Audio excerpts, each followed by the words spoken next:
व्यवस्था की क्या हुआ? सुख की खोज गलत जगह।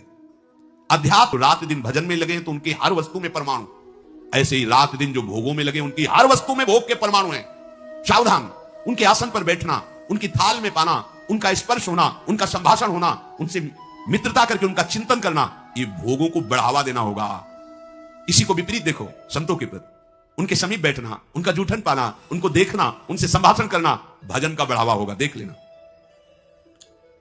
पूर्व संचित पापों से जो स्फुरणा होती है उससे बहुत सहजता में बचा जा सकता है। लेकिन प्रगट कुसंग, कमंडल ना बिस्तर ना कोई भीषण सर्दी का समय, एक मार्किन नीचे पहने लाल रंग से गेरुआ, बस लंगोटी और एक मार्किन बस, कोई कमंडल कुछ नहीं।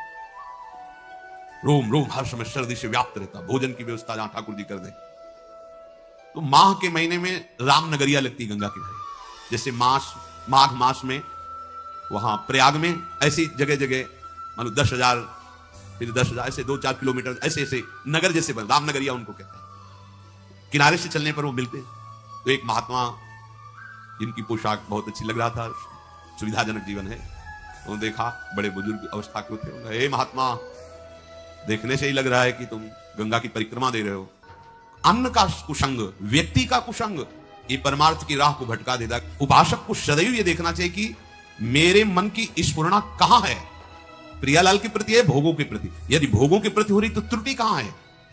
पूर्व पाप संस्कार से हो रहे हैं या कहीं कुसंग हो रहा है? पूर्व पाप संस्कार स्फुरणा देगा, ना कि आपका नाश, ध्यान रखना। और कुसंग स्फुरणा ही नहीं देगा, नाश कर देगा। इसीलिए बल उभल बास नरक करता था, दुष्ट संग जनि दे विधाता। साधक ये बातें समझ नहीं पाता है, फिसल करके ऐसे गिर जाता है। बहुत सावधानी की आवश्यकता है। हर समय अध्यात्म मार्ग पर आपकी दृष्टि बनी रहे। देखो, यदि साधक सावधान नहीं रहेगा तो फिर नया कर्म बना, फिर पुरानी स्फुरणा और नया कर्म मिलकर के नवीन चक्र की रचना, जन्म मरण की। इसीलिए मुक्त होना बड़ा कठिन हो जाता है। यदि आप, बहुत ध्यान देने योग्य बात है, चलनी में गैया दुहे और दोष दयु को दे। देखो, आपके पीछे के कर्म प्याज जैसे बदबू वाले हैं, जमा है गोदाम में। ऊपर से यदि केसर और कपूर लाद दिया जाए, जितने पदार्थ और पद समेट लो, तुम्हें कभी शांति नहीं मिलने वाली। देखो, आप लोग तो कुछ ही लोगों से मिलते हैं। हम बचपन से भगवान के शरणागत मार्ग में रहे, तो कानपुर महानगर है, एक से एक पदाधिकारी, धनी, फैक्ट्रियों के बड़े बड़े मालिक ऐसे मिले हैं, जिनके पीछे 10-10 गाड़ियां चल रही, लोग गनर, विक्षिप्त सा हो रहा हूं। मैंने ऐसी अपवित्र हस्तक्रिया की जिससे अपने ब्रह्मचर्य को नष्ट किया। आज हमारा जीवन ऐसा खोखला हो गया कि अंदर से अशांत, हर समय में बहुत कष्ट में रहता हूं, बहुत परेशान हूं। अब क्या करूं? सोचो, अभी 20 वर्ष की अवस्था, अभी तो यौवन का रंग आने वाला है, और वो अपने आप को इस स्थिति में ले गया। अब क्या होगा? बस किस हेतु से गया वो ऐसी स्थिति में? एक जनेंद्री ने फंसा लिया कि इसके घर्षण में सुख है।